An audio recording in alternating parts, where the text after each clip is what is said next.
야곱의 귀향 출발 여행, 이런 말씀을 가지고 야곱 시리즈 설교 12번째입니다.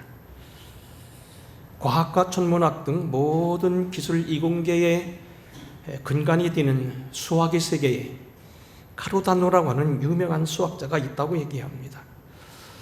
제 기억으로는 중학교 3학년 때 배웠던 것으로 기억되는데, 제 3차 방정식, 주로 1차는 1차원의 세계는 점이나 선이고, 2차원은 면적이고, 3차원은 이 공간의 세계, 이게 바로 3차원이 돼. 이 3차원의 방정식의 근을 발견한 사람이라고 그렇게 알려져 있습니다. 그가 공식적으로 그렇게 3차 방정식의 근을 발견했다고 하는 이야기는 일설에 의하면, 본래 이 3차 방정식의 답을 발견한 사람은 카르다노가 아니고 이태리 예수학자 타르탈리아라는 사람인데, 이 타르탈리아를 어느 날 찾아가서 잠깐 내게 한번 좀 설명 좀 해달라고, 그리고서 북구 사용하는 것을 한번 설명 듣고 자기가 발견한 것처럼 그렇게 발표했다는 겁니다. 그래서 정식적인 명칭은 씁니다만 사실은 다른 사람일 수도 있다, 그렇게 얘기합니다.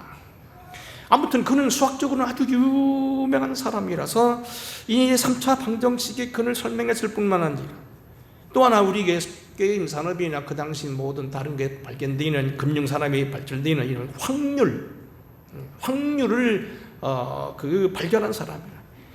게임 산업에 있었던 확률을, 그것을 수학적으로 증명해냈다는 겁니다. 예를 들자면, 노름을 하면 몇 번에 한 번씩 해가지고 잘 걸려서 대박이 터지게 되고 많이 따지만, 노름을 오래 하면은 결국 가진 돈을 다 잃게 돼 있다는 것을 확률로, 수학으로 증명한 사람이라는 겁니다. 근데 놀라운 것은, 유감스러운 것은, 이 사람이 친구를 속이고 다른 게 명예를 가로채서 그런지 몰라도 그가 게임을 하면은 망한다는 것을 뻔히, 그것도 수학적으로 확률로 증명했으면서도 그의 노년은 게임을 하다가, 노름하다가 많은 돈을 잃고 또 그것이 화근이 되어서 화병으로 죽었다는 겁니다. 안타까운 것은 그 카르다노의 아들도 마찬가지로 노름하다가 가산을 탕진하고 결국 그도 그래서 그것 때문에 결국 병으로 죽었다, 그런 이야기예요. 자, 여러분, 사랑하는 성도 여러분, 오늘 이 더운 때 교회 나왔는데 우리 목사님 무슨 수학 강의를 하고 3차 방정식을 얘기하고 확률을 얘기하고 게임 확률을 얘기하는데 무슨 얘기냐 그러는데, 이겁니다. 아는 것과 실행하는 것은 다르다는 거예요. 이 카르다노라는 사람이 유명한 수학자이면 분명하고, 많은 알고, 그리고 게임을 하게 되면 망한다는 걸 알면서도 그의 노년의 삶은 게임하다가 다 산업을 망치고 결국 자기도 그것 때문에 화병이 되어 죽었다는 이야기, 아들도 그렇게 죽었다는 이야기입니다. 아는 것과 행하는 것은 다르다. 진리는 실천하는 데 있다는 이야기입니다. 자, 이제 성경으로 돌아옵니다. 우리가 창세기 12장에 보게 되면 거기에 믿음의 사람 아브라함에 대한 기록이 이렇게 나옵니다. 여호와께서 아브라함에게 이르실 때, 너는 너희 고향 친척과 아버지의 집을 떠나 내가 네게 보여줄 땅으로 가라. 내가 너로 큰 민족을 누르고 내가 네게 복을 주어 내 이름을 창대하게 하리니 너는 복이 될지라. 너를 축복하는 자에는 내가 복을 내리고 너를 저주하는 자에는 내가 저주하리니 땅의 모든 족속이 너로 말미암아 복을 얻을 것이라 하였더라. 사랑하는 성도 여러분, 하나님이 어느 날 아브라함에게 말하기를, 바담 아람에 아니면 우리가 갈대 우리에 있는 이 아브라함에게 말하기를, 너는 이 집을 다 떠나서 내가 지시하는 땅으로 가라. 그래서 제가 찾아보니까요, 갈대아 우리에서 이 가나안까지는 거리가 몇 킬로냐면 1500km예요.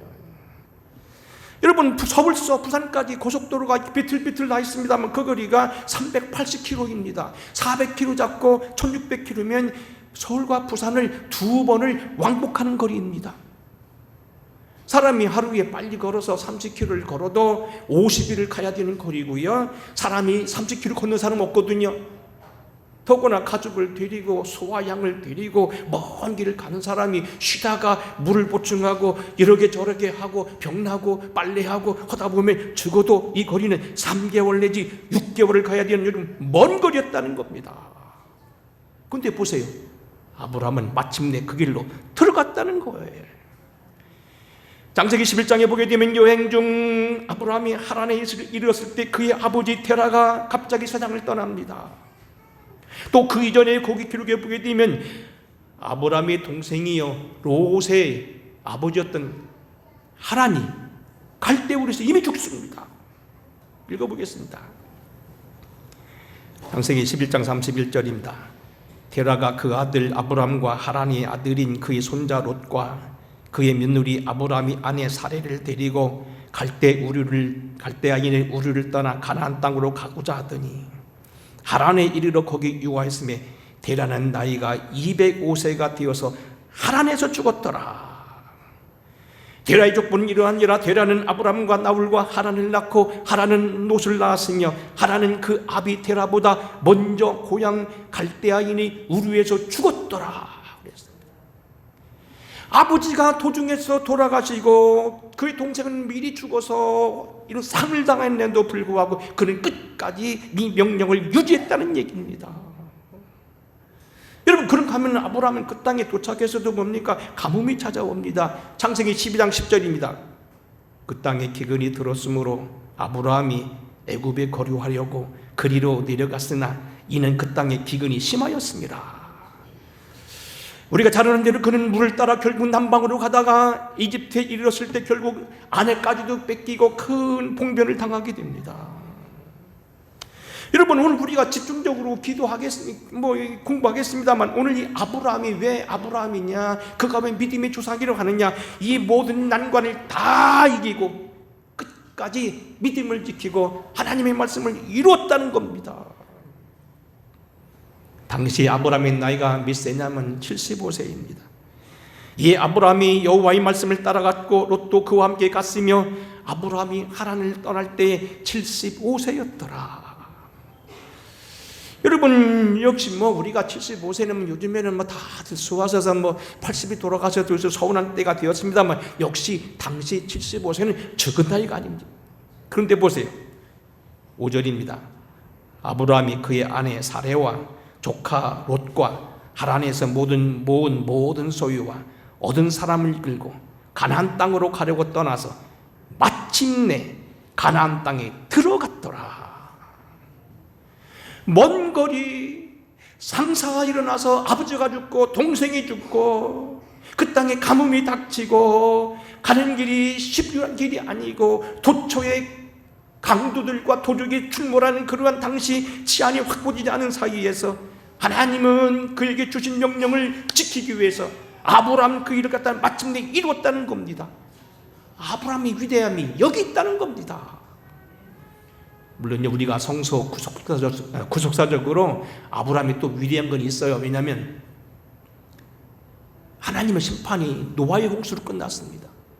그리고 노아의 가족들을 다시 살려줬는데 그들이 또다시 뭘로 끝납니까? 바벨탑으로 끝납니다.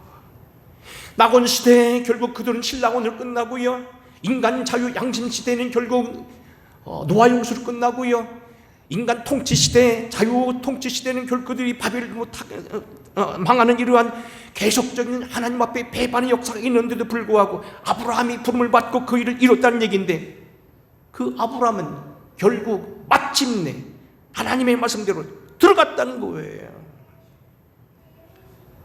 다시 본문으로 돌아오겠습니다. 우리는 지난 시간부터 야곱이 20여 년 동안의 서가 생활을 마치고 마침내 이제 그의 고향으로 돌아가는 걸 가리켜서 이제 우리가 천국으로 가는 것과 같이 이렇게 비유하고 있습니다. 충분히 비유가 됩니다. 여하튼 그런데 우리는 여러 가지 현상을 보면서 그때가 되면 여러 가지 현상이 있었다. 지난번에 말했죠. 본인도 짐작이 된다. 상황이 어려워진다. 그리고 정반대의 무덤덤한 상태도 일어나고 무엇보다도 하나님이 명령이 떨어진다. 지난 시간 공부해서 더 이상 않겠습니다. 어떻게 했느냐? 지난 시간 공복 보게 되면 점차로 뭡니까? 세상 줄을 정리합니다. 우리 노인 어른들이 많은 가운데서 말씀드리기는 참 어렵고요. 사실 교회람들이긴 하지만 우리가 목사가 할 일 중에 최고 큰 일이 뭡니까? 우리 어른들 천국 가게 하는 일이요. 이 생애는 짧습니다. 100살을 살아도 200년을 살아도요, 우리가 살아야 되는 영원한 세계에 비해서 이건 작은 세계예요. 그런데 그 땅을 들어가지 못하면 우리는 아무것도 아니라는 겁니다. 목사가 해야 될 최고 일은 그겁니다. 교회를 몇 건물을 세우고, 여러분 헌금을 얼마나 모으고, 여러 가지 하는 것도 중요하고, 이 땅의 프로그램을 잘 만들어 여러분 기분 좋게 하고, 휴가철에 휴가를 잘 보내게 하고, 세미나 하는 것도 중요하지만, 여러 어른들 천국 가게 하는 것만큼 더 중요한 건 없어요. 그래서 제가 오늘 지금 성령의 감동을 입고 한다고 여러분 생각하시기 바랍니다. 천년만년 살 것이 아니라는 겁니다. 야곱은 그렇게 갑니까?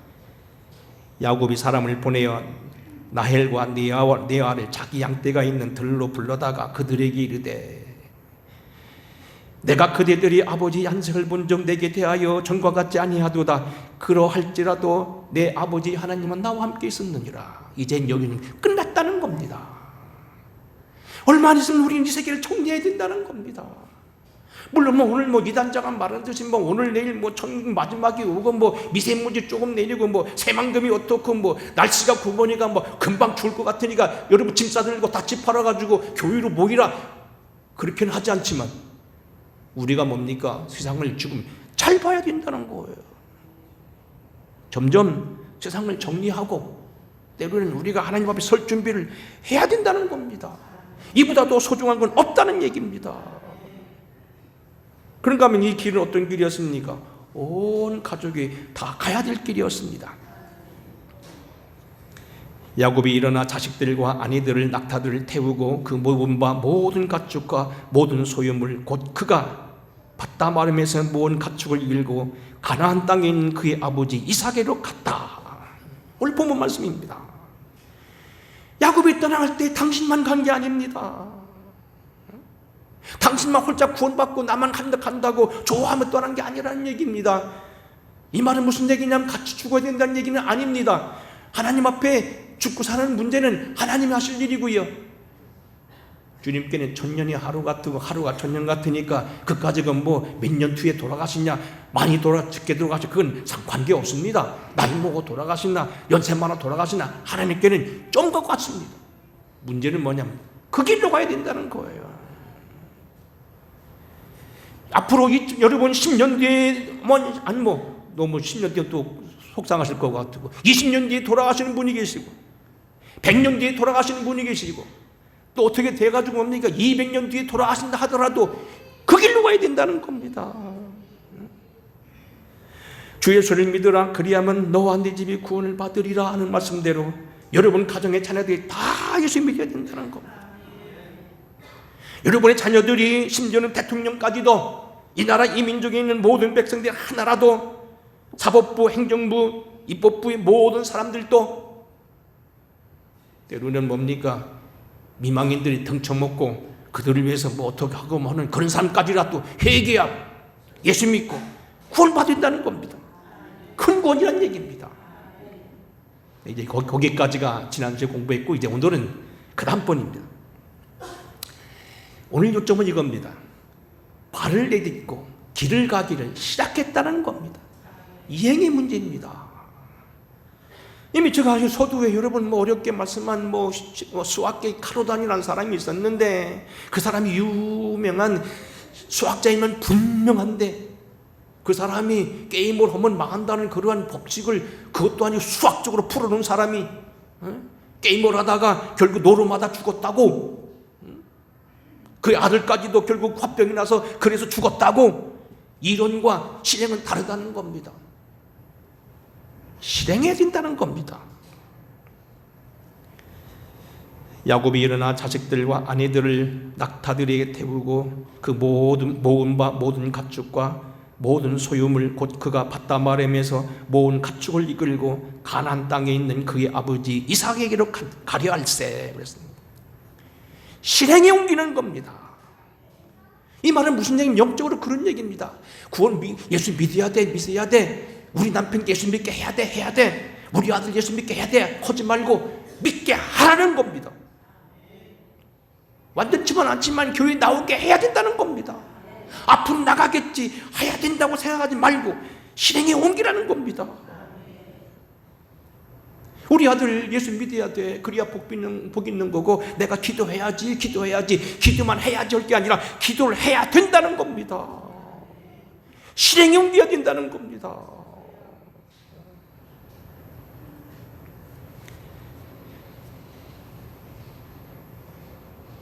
이집트에서 400년 동안 종살이하던 이스라엘 백성들이 어려운 길이었지만 40년 광야길이지만 결국 그 땅에 들어갔다는 얘기입니다. 들어가야 됐다는 겁니다. 여러분, 바빌론 포로 이후에 여러분 느헤미야서 오늘 새벽에 공부한 말씀도 바로 그렇습니다. 느헤미야는 당시 페르시아의 궁중에 술 맡은 관원이었습니다. 술 맡은 관원이라는 얘기는 왕이 먹는 음료를 미리 시음하는 아주 고급 관리입니다. 왜 그러냐면요, 우리가 중국 역사를 가만히 보게 되면 중국 황제들의 3분의 1이 독살당했습니다. 중국 황제요 3분의 1이 독살당했다니까요. 술에다가 독을 넣기 때문에, 밥에다 독을 넣어 죽은 사람들이 3분의 1이라고요. 중국 황제 중에 술 맡은 관원이 무지무지 중요해요.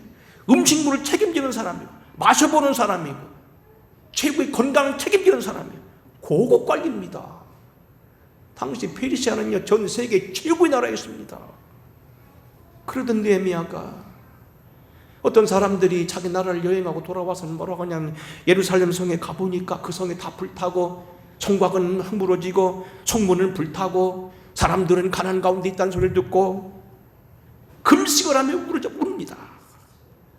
여러분, 오늘 우리가 8.15 해방에 대한 얘기를 합니다만 사실 애국자는 뭡니까? 느헤미야입니다. 제일 중요한 건 뭐냐면, 애국자는 나라 등쳐먹고 돈 모으는 게 아니라 나라가 어려울 때 눈물을 흘리는 사람이고요, 나라 위해 기도하는 사람들이에요.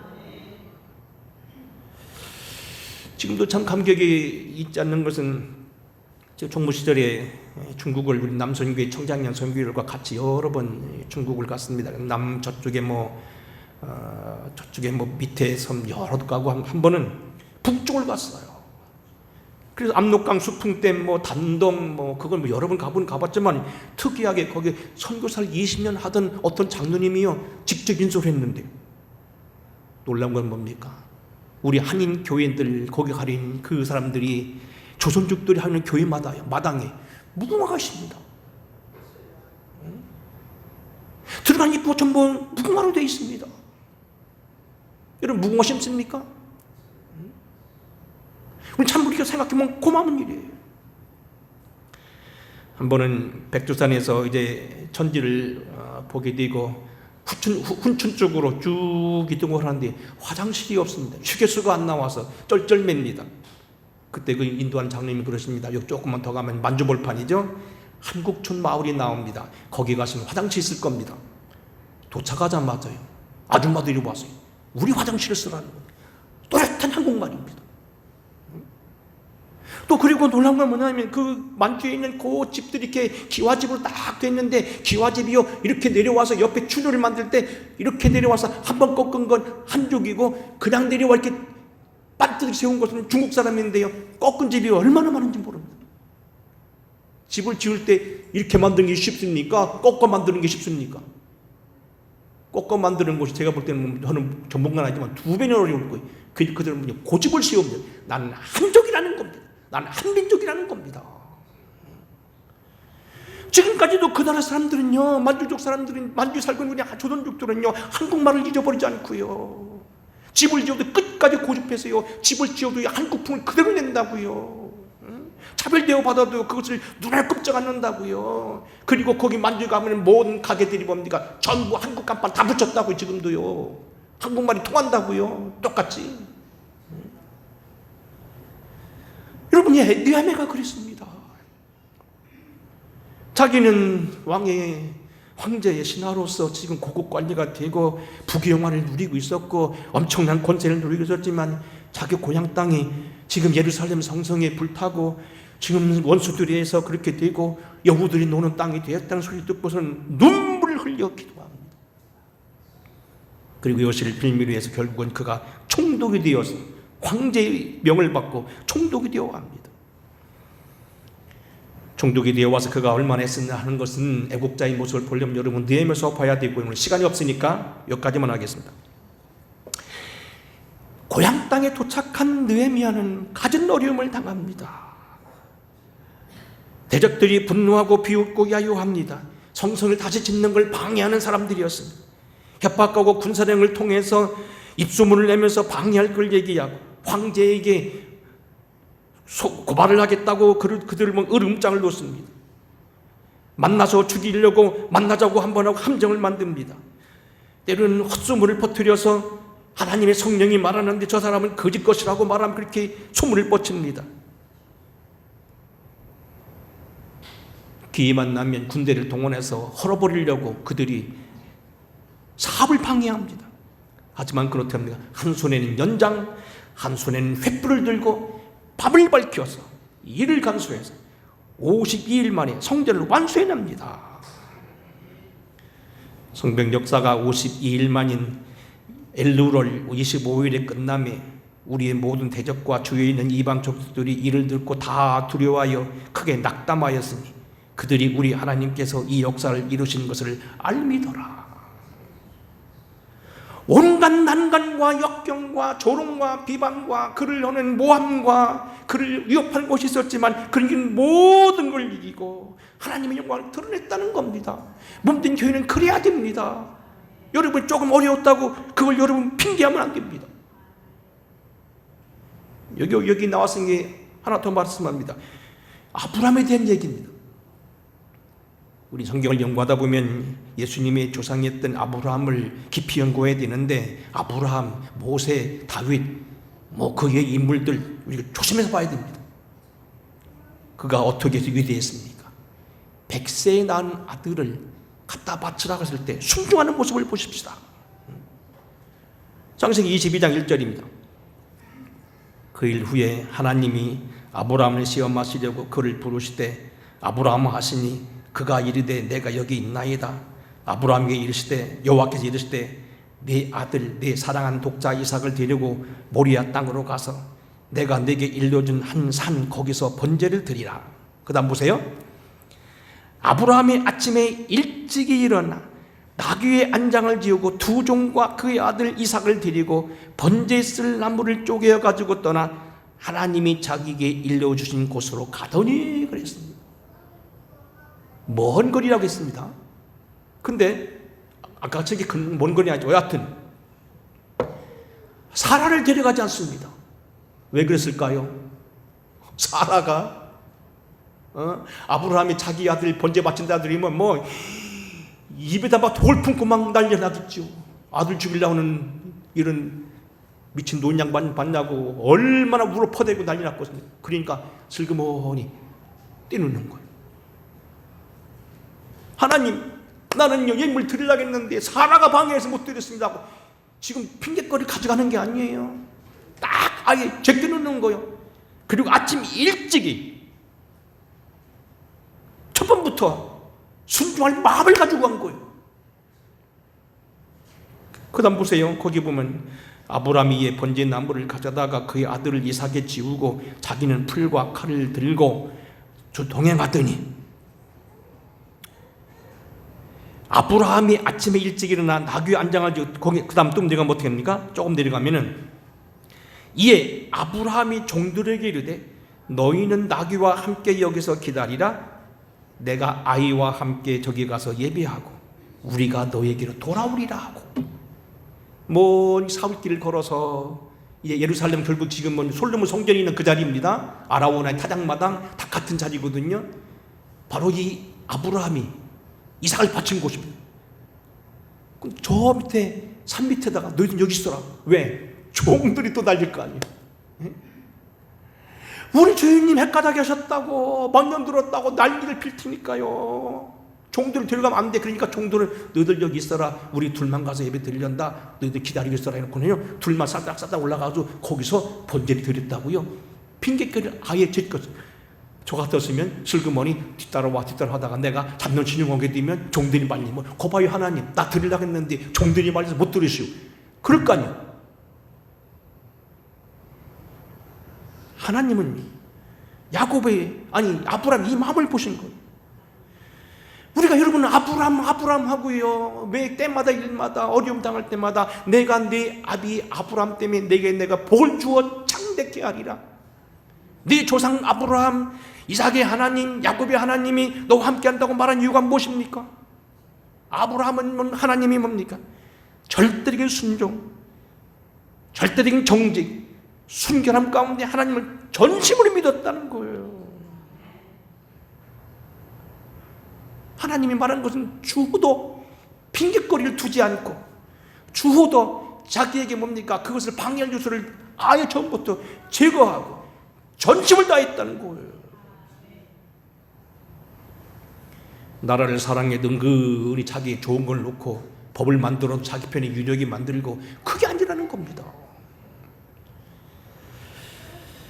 끝으로 한 말씀 드린다면요. 추격하는 반동 세력을 따돌려 했어요. 오늘 본문 말씀 20절을 봅니다. 야곱은 그 거취를 아람 사람 라반에게 말하지 아니하고 가만히 떠났더라.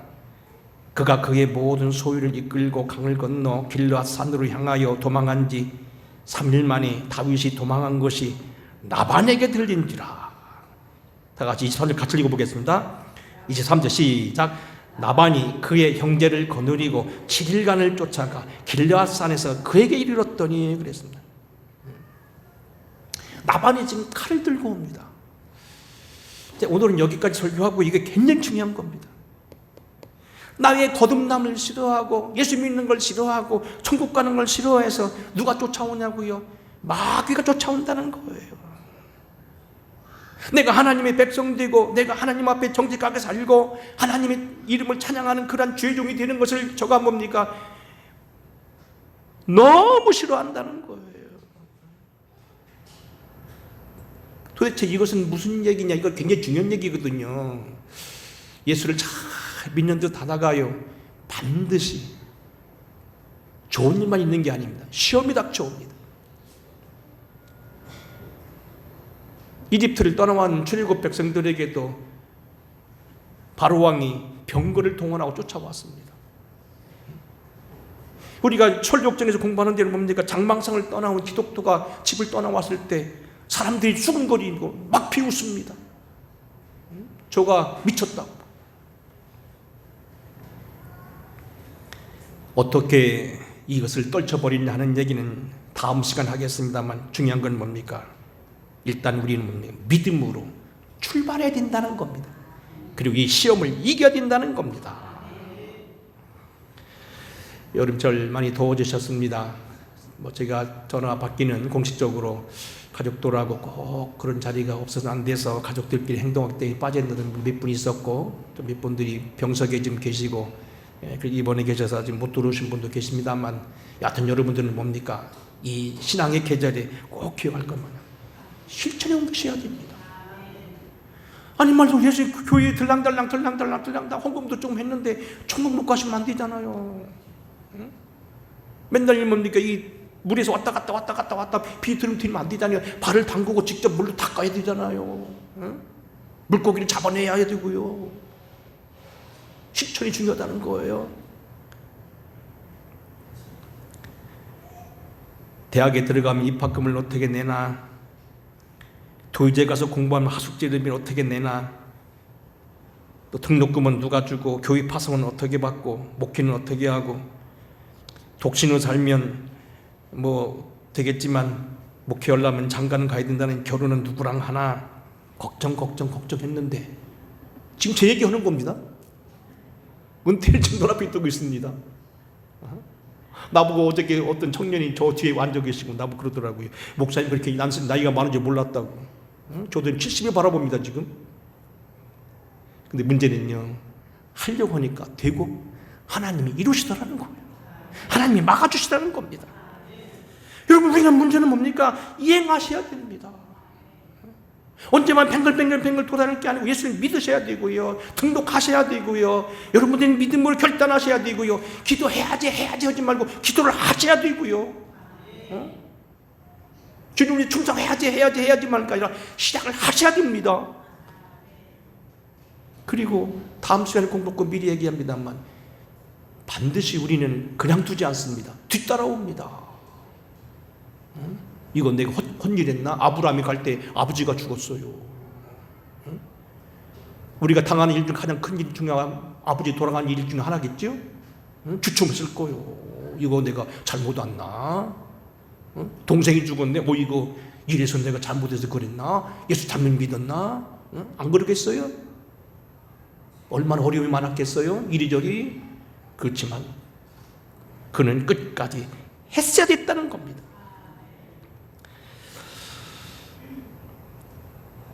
야곱의 귀환 과정이 천국으로 비유하면서 여러분들이 조금 마음에 불편할 수도 있겠지만, 우리는 이 말씀이 너무 중요하다는 걸 꼭 깨달으시고, 사실 돌아가신 건 순서가 없어요.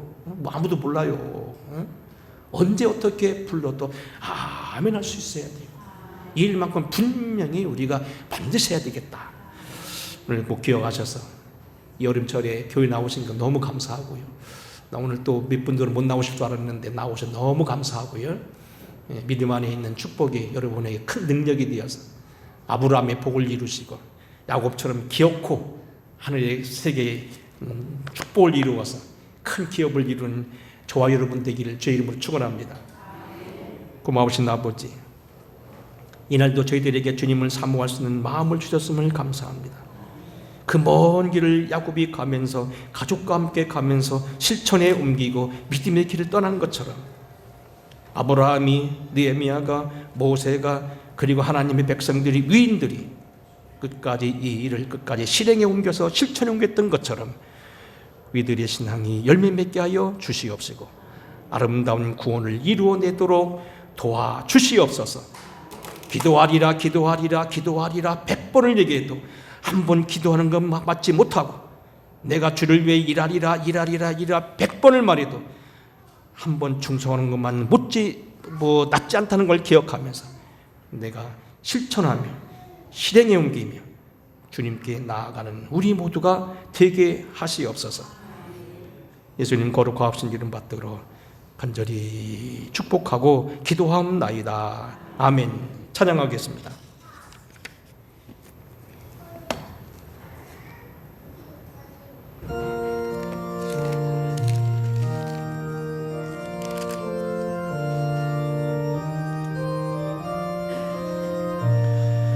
전성을 향해 가는 성도들아, 앞길의 장애를 두려 말아라. 성령이 너를 인도하여 주니 너 지침을 하고 있느냐. 앞으로 전성을 향해 나가세. 전성문만 바라고 나가세. 모든 천사 너희를 영접하러 문 앞에 기다려 서 있네. 너 가는 길을 누가 비웃거든 확실한 증거를 보여주어라. 성령이 친히 감화하여 주사 그들도 참기를 찾으